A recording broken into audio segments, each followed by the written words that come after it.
start. Hello and welcome to Bulimia Sucks. I am your host, Kate Hudson Hall, and thank you so much for listening. This is a platform for people to share relatable and uplifting and inspiring conversations based on bulimia, anorexia, and other eating disorders. And each episode will include talking with professionals who work with people with an eating disorder, and also who may have had their own struggles with one or two or maybe more types of eating disorder. So it's really interesting, and I believe that we are almost up to 20,000 downloads, and which is fantastic because hopefully we are reaching out and helping as many people as we can by chit-chatting about our own experiences and then how we help other people. So that's great. Now, as a therapist, I have created a free Bulimia Sucks course to help you get started on your pathway, if you haven't already, or to help you in your journey, your eating disorders recovery journey. And so if you would like to find out more about that, you go to my website, which is katehudson-hall.com, where I have a sign-up form on the homepage. And if you haven't heard about it, the other thing I've been doing is creating colouring books. Oh, yes, I love these colouring books, and so do many other people. So it's great because there's one for bulimia, one for anorexia, one for binge eating, and then also one for anxiety. So it's got a pattern, a mandala that you can colour in with a quote on it. And then on the opposite page, there are questions about the quote that you can think about and learn about yourself and how maybe that quote can take you forward. So I'm very excited about those. So check those out. If you put my name into Amazon, you'll be able to find them. So check them out. Now our guest today, I'm very excited to welcome, is Joelle Rabow Maletis. Now Joelle is also a well-known psychotherapist, military psychology and PTSD expert, and she has personal experience, expertise, and knowledge about eating disorders, as well as many of her clients who struggle with it, each and every day. Through her own life challenges, retiring as a professional dancer, Joelle has learned to survive struggles, overcome adversities and trauma, and build self-reflection tools that she teaches today. So we want to hear all about these, please, Joelle. We're very excited to have you here. So thank you so much for joining us. Thanks so much, Kate, for having me. I'm excited to be here as well and talk about, I think what we're both very passionate about is how do you work through your own stuff, right? And be in recovery. Yeah, absolutely. Absolutely. And stuff is a very big word because it can mean so much. Because we all have our own stuff and it's just all can be very confusing. Right. Especially in this day and age, right? And in the last few years, it seems like it's so much stuff, you know? Yeah. Yeah. So should we start with what you went through as a dancer? That must have had a lot of pressure, pressure on the amount that you weighed and the difficulties there. Yeah. So I started, like most young people, at a very young age dancing, and then was trained as a ballerina and did that for a while, and then went into doing camera work, film and commercials. And it was always about the aesthetic, First of all, I'm barely 5'3". So in a world of very tall people and dancers being these, wafy skeleton-like, beautiful bodies, here I am 5'3", mouthy and hippie. And so mouthy and hippie. So, I felt like I never fit in. And so I think the body image started as I began going through puberty and my body starting to change and wanting to be 5'8", and like that was not going to happen. And that and the pressure of having to continually lose weight. And I was really struggling with that. And so the control, the perfectionism, the trauma, the family dynamic, right? It all just sort of bubbled up to the surface. I had a very long career. So I was very blessed. I danced for Wow. over 20 years and then had a career ending injury and went into doing this work. So Oh, that's the okay. story. So did you, so was it ballet dancing that you were doing? Yeah, so I did ballet up until I was about 20. And then when I was 20, I went in and started doing ballroom and Latin dance and then doing commercials. So anytime you saw dancers in the movies or in commercials, I typically was in the background and you know, my family would laugh and say, oh, there's her elbow, or oh, that's the back of her head. And you know, like, but I got to do what I loved and taught class and was coaching. And Wow. you know, the joke with my dad was my dad would pay for my dance habit, but I had to go to university. So I started racking up college degrees because, you know, I figured why not? I can go to school, dance full time, and my dad will pay the bill. And then after, you know, the third degree, he went, okay, we're done. You know, you're on your own, kid. You know, go figure this out. So, but it was a hard, it was a hard world for me to fit into. And I just, I constantly struggled with what my place was. And, you know, talented enough to dance. And at the same time, I wasn't going to be one of the prima ballerinas. And so, you know, what do I do with that? And how was I going to figure this out? Such pressure. Yeah, a lot of pressure. Yeah. So when did the eating disorder sort of develop? You know, that's such a great question. And I think I've spent years in my own therapy trying to figure it out. I grew up with a very close-knit, multi-generational family from, you know, that immigrated from Eastern Europe, right? And so a lot of the focus was always around food.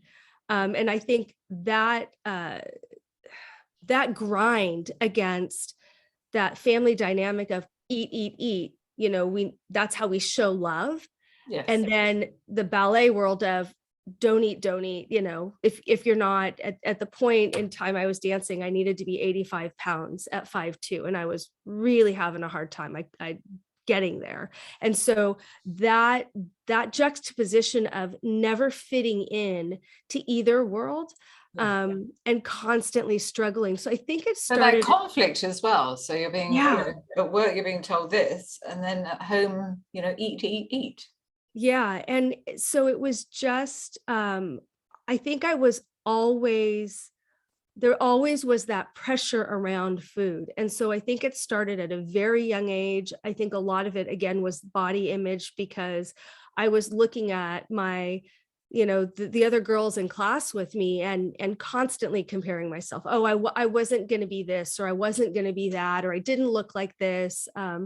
You know, I had really curly hair. Everybody had straight hair, you name it. I mean, it's so I think for me, it started with more of that body dysmorphic imaging of, I don't look the way I'm supposed to, quote unquote, look to fit into this world. And I don't fit into my family because I don't want to eat what everybody's eating. Yes. And so I think for me, it started there. And it started with the control. So not as much restriction as just, oh, there was this list of foods that I couldn't eat. And so that really kicked the ball, I think, you know, down the street for me was those two things. Was that your own list, or was that? It was my own list. Right. And again, you know, I had a great grandmother, a grandmother, my mother, you know, they like, oh, here's a cookie. Oh, we've had a rough day, you know, here's some treats. And it really was love, right? That's how the family showed their love. We all got together. Again, 4 generations of people in a very small area. And we had a lot of family meals, and that was brutal for me. So I developed all these coping mechanisms to not participate. Yes. I would serve food, I would wash dishes, I learned how to cook. Like I developed all of these what seemed to be, oh, she's such a good kid, right? Like these perfectionistic behaviors. So I didn't have to eat, or at least sit down and have eyes on me about what I was eating. Yes. Yeah. So were you restricting? Is that the route that you ended up going down? So it started off with restricting, and then more traditional anorexic type symptoms. And then the bulimia started, I think, more teenage and college. And for me, that was using laxatives. And so I was eating and then purging through exercise, and then purging through laxative use. So I wasn't throwing up. And so then I flew under the radar because no one knew. Yeah. Right. So my family, other than just saying, wow, you look really thin, my family didn't know, my friends didn't know, and I was able to hide it really well because they never heard me in the bathroom. Yes. So I became really good at having some very serious maladaptive disorders, just disordered behavior. And then not, because I was a ballerina, of course, this is what you're supposed to look like. So I wasn't sent to treatment either. Yeah. Yeah. Ugh. So what brought you to the point where you decided, okay, enough is enough, and I've really got to take that step onto the recovery pathway? Yeah, that's such a good question. And I think even now, this is, 20 years later, and I think about it as being in recovery. I definitely subscribe to that addictions model with eating disorders, and I have my moments where I don't do well, right? And I have, like most people, and I have other moments where I'm doing really well. Yeah. I think it was actually being pregnant with my first child, Right. and the doctor saying you need to gain X amount of pounds, and really struggling with how do I keep myself healthy now for this little person. And so it started there. So I don't think I didn't want to be in recovery, right? And Right. there that dysmorphic, right, imaging Yeah. of, Yeah. well, I like the way that I look. And so, being pregnant, adding normal weight, right? Being in recovery in the beginning was so hard because I didn't want to be there. Right. And so I think it started with having this outside or external focus and drive to really help then create that internal focus. If I'm not healthy, I can't be a good mom. Yeah. And that became the focal point. So, I wish it was something where I felt like there was this great aha moment and a Yeah. light bulb, and it really wasn't. It was, I didn't want to give it up. Yeah. And I want to hear more about your story, but I want to ask, so when clients come to see you now as working as a psychotherapist and working with people with eating disorders, Joelle, so what do you, if they're sort of in two minds about stepping on that recovery path, what would you say to them to sort of help to guide them closer to that, making that decision they really want to gain that help? Yeah, it's such a great question. And so I tend to approach it as being trauma informed. So much of eating disorder, disordered eating behaviors, right, comes from control and trauma and upbringing. And so I try and meet each client where they're at. Some clients come in and they were like I was, I don't want to give this up. Everybody else, right? My family, my friends, I can't be in this relationship, right? If I don't change. but I don't want to change. And other clients come in and they're exhausted. These behaviors aren't working for me, and I want to make those changes. Yes. And so I think the approach has to be dynamic. And so I start with that trauma-informed, client-centered. Where are you at? What are your goals? And how can I support you? And let's just start there. And so sometimes it's harm reduction. Sometimes it's, hey, can we try adding, a smoothie, or can we try like going to a nutrition, like sometimes it's bigger steps, and other times that's absolutely terrifying. I had one client who we took 6 months, and I know that sounds like a dreadfully long time, but we took 6 months just to get over not having to have the exact same food in the exact same bowl at the exact same time. That level of control and releasing that control was terrifying for this client. Yeah.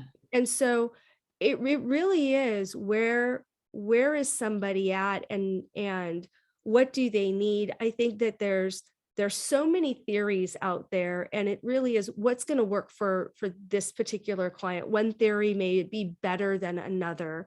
And then there's things as a person in recovery and as a therapist that I don't care for. I'm not a scale person. I'm not a food diary person. So, I tend to work with intuitive eating for eating disordered behavior. And so there's a few theories that I cherry pick from that I really like, but I think, that's so important actually to coming together to where the client is, and then figuring out what those little tiny, minute sometimes steps forward are, which they can, like you say, be very, very small little steps, but it's just making that slight change, whatever it may be, that is going to begin to sort of build up the confidence gradually.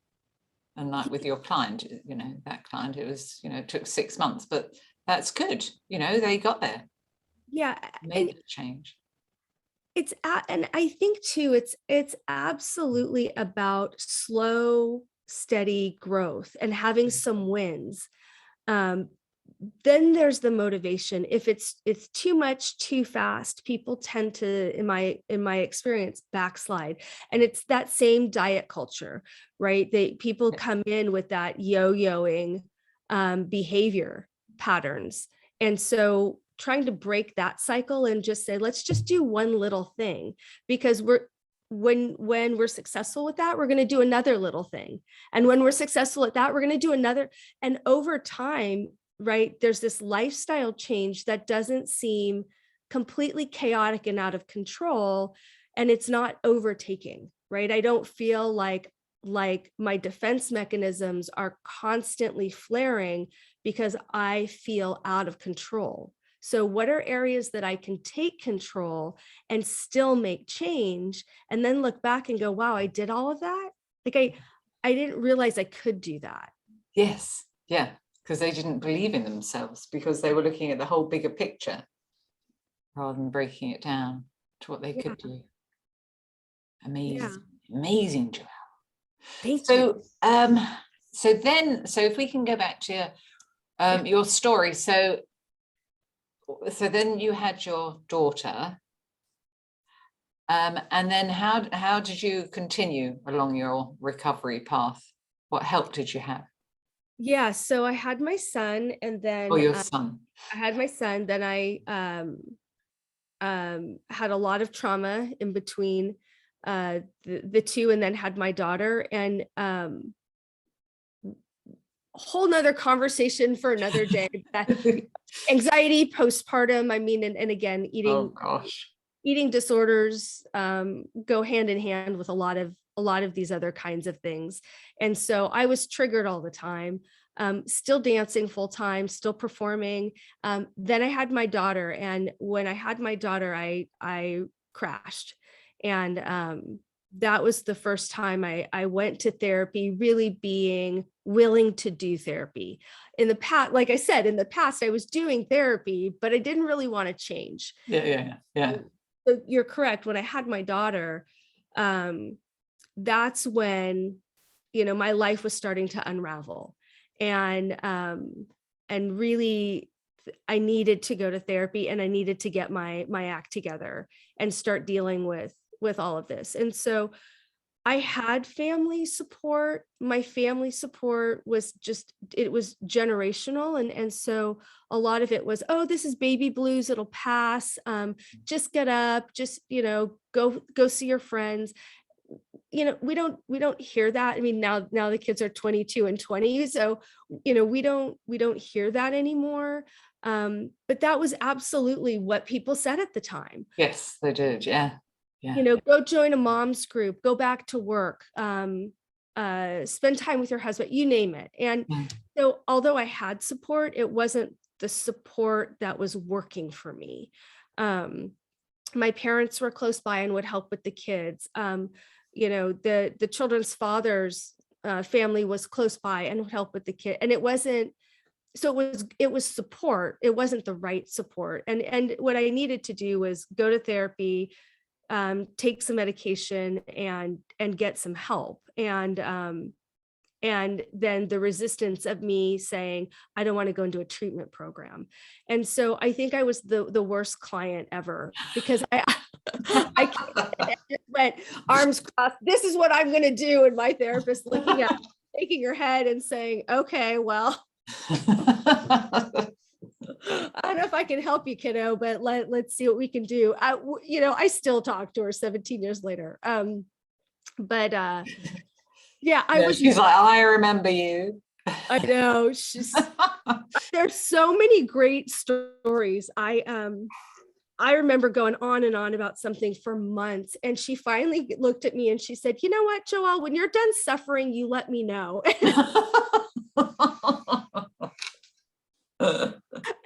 Like pull the knife out of my heart. And at the same time, it was like, it was that proverbial slap, and it helped. It was like, I think I am done suffering. Like I am. And so then that was for me, that magic moment of, can I get out of my way? And am I willing to? Because for a long time, I wasn't willing to get out of my own way and thought I could. Right. And that's disastrous. Yeah. Oh gosh. So then you actually decided that you would like to get some, to accept the help. Right. And that's when things changed. And it was a very long process. But that's really when things changed. And then, like I said, my dancing career was over. I found, myself newly divorced with 2 very young children, which was not the plan, and living in the San Francisco Silicon Valley. Money on a dancer's salary is tough. And so I went back to grad school for the 3rd time and went, therapy sounds interesting, and I'm going to go study, trauma, PTSD, and eating disorders. And I think every supervisor I had just kind of, dropped their head and, shook their head and went, you got to be kidding. You really want to do that? And I did. And then things started to flare up again, right? Because now not only was I was in therapy for my own issues, I was studying it. I was writing my dissertation on broad spectrum eating disorders, trauma, and addiction. We could draw the dots. I'm a ballerina. And so, right. And so now I'm in the throes of it again. I think that the thing about it that I learned is people are in and out of treatment and therapy all the time. And what works right now may not work 6 months from now, or it may not work 3 years from now. And so it's trying to give people the tools to be open-minded enough to say, hey, when I've regressed or when I've slipped a little bit, I'm willing to go back, and maybe I have to try something different, but I'm willing to do that. And so that was the huge takeaway for me. Yeah. And it's still how I am today, where I have my moments, and those are those times where it's like, okay, that's something I need to pay attention to. So who can I talk to? What support do I need? It's usually lack of self-care, right? Lack of good boundaries, and being able to now identify that helps me pull myself out much Right. quicker. So instead of it being months, right, it's a few days. Yes, yes. And so when you were studying Yeah. to become the therapist, and what help did you, what were the other therapies, or what did you try differently at that time? Yeah, so I think, again, at the time, the standard operating procedure was cognitive behavioral, right? CBT. Everybody did skills, which I think have a lot. I think it does have a lot of value. I think if we've modernized it a little bit, but it doesn't work for everybody. No. So, it started with CBT. Carolyn Costin was just starting to write about intuitive eating. Yeah. There's I think Dr. Roth wrote a book, right? When Food is Love, like these were now starting to be taught in school. And although they were probably about a decade old, they were still considered new and revolutionary theories. And so it started there. I think the thing about going to school that opened my eyes was somatic therapy, EMDR,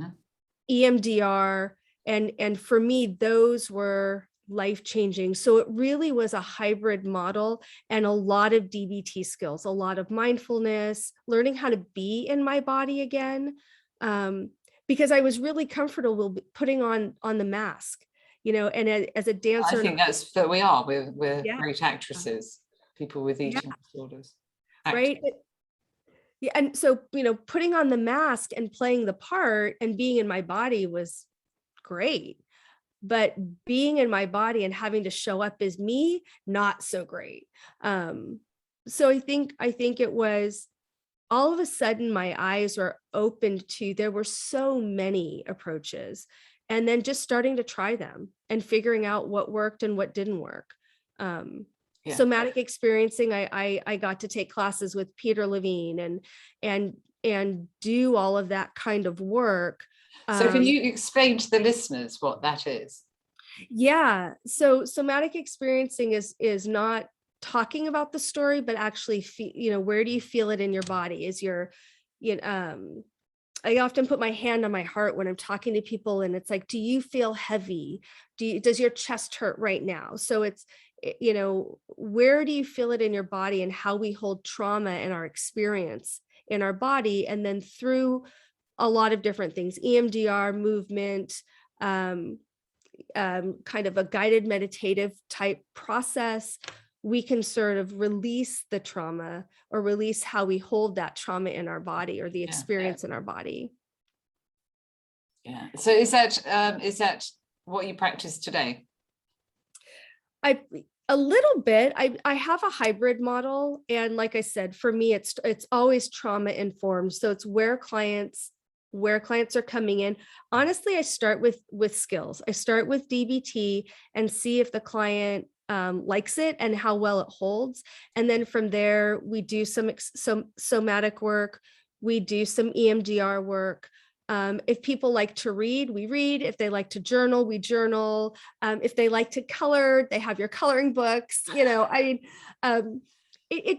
think it's what doesn't work is saying, here is the model, and I'm going to force fit the client into it. Absolutely. Like we said in the beginning, we're all so different. So it's figuring out what works for that person and what they would be open and willing to do. Yeah.